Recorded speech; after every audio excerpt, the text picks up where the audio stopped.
jamming. Why not, right? It's Monday morning, 8:12. Hope your morning's off to a good start. It's back to school time, and all this week we're trying to help you get your kids ready to head back to class. How would you describe the time from when your alarm goes off to when you finally get the kids out the door? If you're like most parents, the word hectic or maybe chaotic comes to mind. So how can you give your kids a nice stress-free start to the day? Because we know that the first half an hour of a kid's day really helps set the pace for the rest of the day. Parenting expert Jackie Insinger is here to answer your questions. And you have your own kids right in the thick of this. You got a kid going into kindergarten and third grade, so you know all too well how important that first part of the day is. Yes, and our school mornings start tomorrow. I know yours started today, so we're trying to... Notice I'm at work and my wife's dealing with all of it. Yeah, exactly. It's nice how I do that, isn't it? Yeah, I'll be home tomorrow.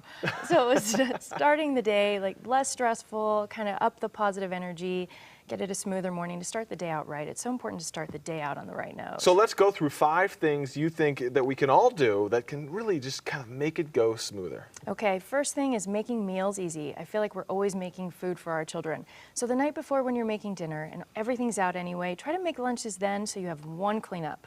And also in the morning, make it easy to prepare, easy choices that kids can actually even do themselves, even at a young age, something healthy and easy. That makes sense. And when you get ready, especially for moms, it's all about the kids. Yes. It's always focused on what do I need to do for the kids. And you're saying we should kind of at least adjust that a little bit. Yes, moms and dads like yourself, yeah. Build in some you time. So even if it's just 15 minutes early for me, I need my coffee to slowly start my day so I don't enter into this like go, go, go mode. Yeah. Some people need to catch up on the news. So whatever it is that you need to have some you time to keep your patience in check, that's I think a good way to start the day. My wife tries to set the alarm early so she can get up, get a shower, get her cup of coffee before the craziness begins. Yes. Which is probably a good idea. And I always, or at least we're both always just jamming that backpack on the way out the door.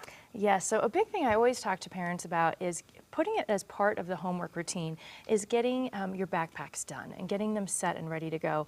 So that way it's not in the morning scrambling to, so you can see my boys there getting their backpacks so ready. Cute. So instead of like finding those rogue papers around and shoving them into the backpacks or finding that piece of paper that should have left with your child that now you have to see if you even have time to drop it off at school. What are their names, by the way? Miles and Simon. Simon's the older one. Love those names. Cute kids. Thank you. So all kids love a game. You're saying take time in this crunch for time and turn it into something fun?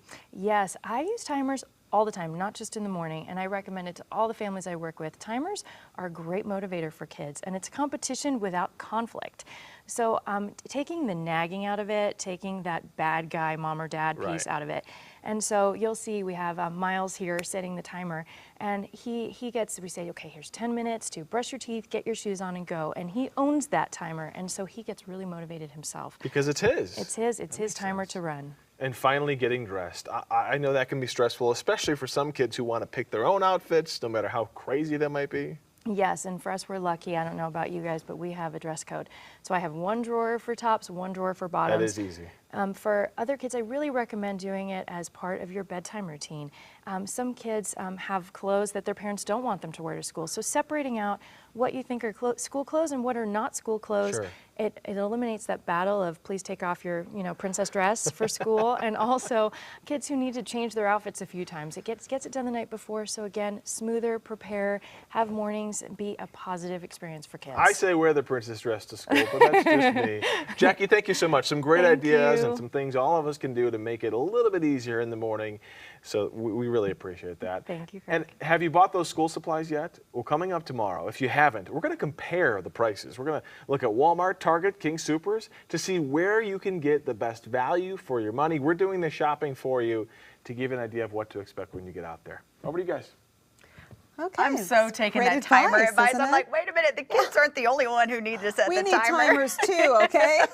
I totally think I need to start following that practice. Oh, yes. This morning, we had some spots, especially in the foothills, starting out in the 40s. Nice. Oh, it was in the low 50s. A little break from all the heat.